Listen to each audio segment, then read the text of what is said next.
जी हाँ भाइयों बहनों, याद रखें अब की बार अपना सरपंच श्री ईश्वरी प्रसाद सोहन लाल बघेले, जिनका चुनाव चिन्ह है चश्मा। तो जी हाँ, इसी चश्मा पे अपना बहुमूल्य वोट दें और भारी से भारी मतों से विजयी बनाएं। जी हाँ, बदलाव होना प्रकृति का नियम है और चश्मा चुनाव चिन्ह आपका है। तो इसी चश्मा चुनाव चिन्ह पे अपना बहुमूल्य वोट दें और भारी से भारी मतों से सोहन लाल बघेले को जिताएं, जिनका चुनाव चिन्ह है चश्मा।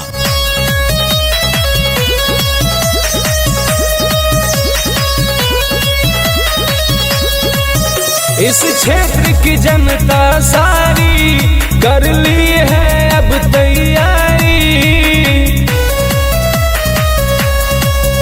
इस क्षेत्र की जनता सारी कर ली है अब तैयारी। विजयी रथ पर बैठाना हम सबकी जिम्मेदारी। सारी जनता का आशीर्वाद ये अब गिर पाएंगे। श्री ईश्वरी प्रसाद जी को विजयी बनाएंगे। हम जीत के माला इनको ही पहनाएंगे। सोहन लाल बघेले जी को ही जिताएंगे। तो जी हाँ, याद रखें आपका अपना चुनाव चिन्ह चश्मा। तो जी हाँ, सत्ता परिवर्तन आपके हाथ, गांव का भविष्य आपके हाथ। जी हाँ, तो याद रखें मतदान दिनांक 25 को अपने मतदान केंद्र पर जाएं और भारी से भारी मतों से चश्मा पर बहुमूल्य वोट देकर श्री ईश्वरी प्रसाद सोहन लाल बघेले को जिताएं। तो याद रखें सोहन लाल बघेले। गांव का अपना बच्चा बच्चा इनका दीवाना है। हर माँ बहनों बुजुर्गों ने ये बेटा माना है। गांव का अपना बच्चा बच्चा इनका दीवाना है। हर माँ बहनों बुजुर्गों ने ये बेटा माना है। सब लोग इन्हीं के संग में है, रंग इन्हीं के रंग में। नौजवान ये साथी कहते हम लड़ेंगे हर एक जंग में। जब आएगा मुसीबत भैया दौड़ के आएंगे। ईश्वरी प्रसाद जी को विजयी बनाएंगे। हम जीत के माला इनको ही पहनाएंगे। सोहन लाल बघेले जी को विजयी बनाएंगे। जी हाँ भाइयों बहनों, याद रखें अब की बार अपना सरपंच श्री ईश्वरी प्रसाद सोहन लाल बघेले, जिनका चुनाव चिन्ह है चश्मा। तो जी हाँ, इसी चश्मा पे अपना बहुमूल्य वोट दें और भारी से भारी मतों से विजयी बनाएं। जी हाँ, बदलाव होना प्रकृति का नियम है और चश्मा चुनाव चिन्ह आपका है। तो इसी चश्मा चुनाव चिन्ह पे अपना बहुमूल्य वोट दें और भारी से भारी मतों से सोहन लाल बघेले को जिताएं, जिनका चुनाव चिन्ह है चश्मा।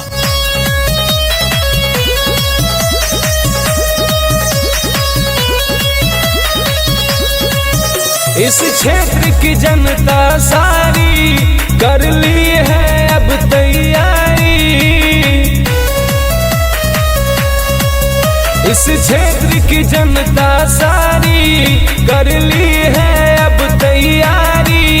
विजयी रथ पर बैठाना हम सबकी जिम्मेदारी। सारी जनता का आशीर्वाद ये अब गिर पाएंगे। श्री ईश्वरी प्रसाद जी को विजयी बनाएंगे। हम जीत के माला इनको ही पहनाएंगे। सोहन लाल बघेले जी को ही जिताएंगे। तो जी हाँ, याद रखें आपका अपना चुनाव चिन्ह चश्मा। तो जी हाँ, सत्ता परिवर्तन आपके हाथ, गांव का भविष्य आपके हाथ। जी हाँ, तो याद रखें मतदान दिनांक 25 को अपने मतदान केंद्र पर जाएं और भारी से भारी मतों से चश्मा पर बहुमूल्य वोट देकर श्री ईश्वरी प्रसाद सोहन लाल बघेले को जिताएं। तो याद रखें सोहन लाल बघेले। गांव का अपना बच्चा बच्चा इनका दीवाना है। हर माँ बहनों बुजुर्गों ने ये बेटा माना है।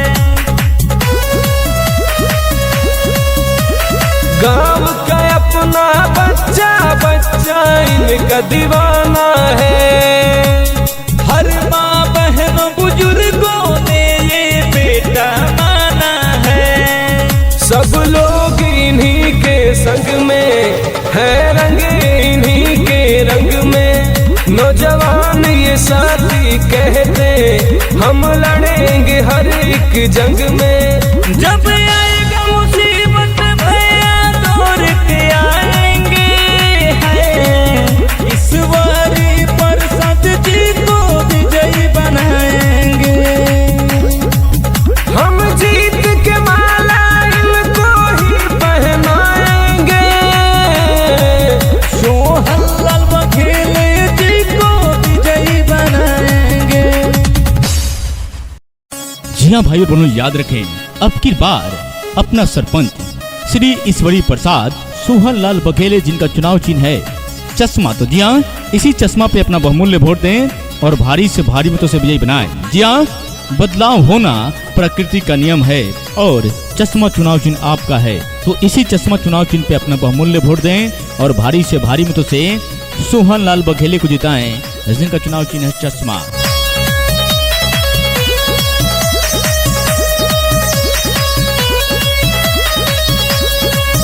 इस क्षेत्र की जनता सारी कर ली है अब तैयारी।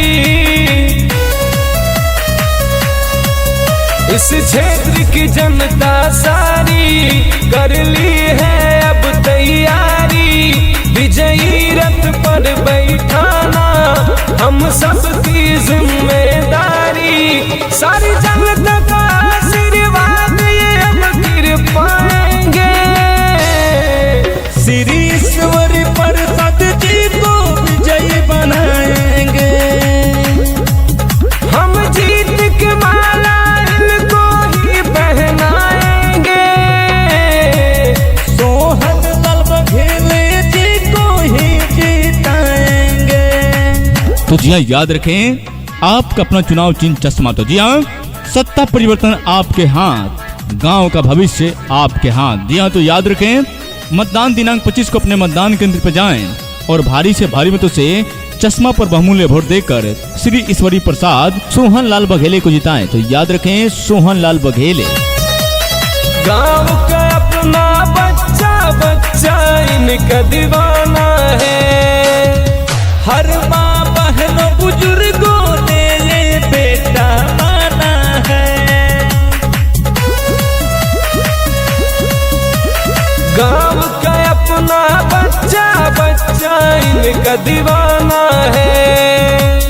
हर माँ बहन बुजुर्गों ने ये बेटा माना है। सब लोग इन्हीं के संग में है, रंग इन्हीं के रंग में।